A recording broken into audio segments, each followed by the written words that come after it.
পৃথিবীতে এমন অনেক কোম্পানি রয়েছে যেগুলো তাদের কর্মীদের পুরস্কৃত করার জন্য অতিরিক্ত কিছু করে থাকে। বিশেষ করে কর্মীদের বাৎসরিক বোনাস দেওয়ার ক্ষেত্রে অনেক প্রতিষ্ঠানেই দেশের বাইরে ভ্রমণ কিংবা 5 তারকা হোটেলে ছুটি কাটানোর সুযোগ দিয়ে থাকে। কিন্তু চীনের এক কোম্পানি যা করেছে তা অন্য সব কিছুকে হার মানায়।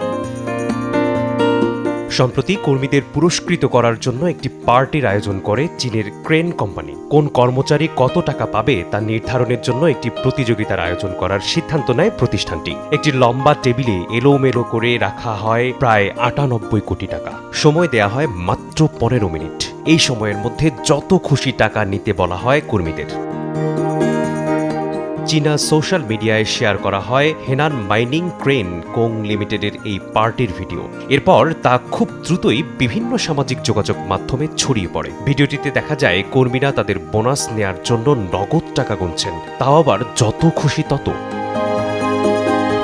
একজন ব্যক্তি 15 মিনিটে 1 লাখ ইউয়ান গুনতে সক্ষম হন, যা বাংলাদেশি মুদ্রায় প্রায় 17 লাখ টাকা। ভিডিওটিতে বিভিন্ন মন্তব্য করে মানুষ তাদের বিস্ময় প্রকাশ করছেন অথবা রসিকতা করছেন।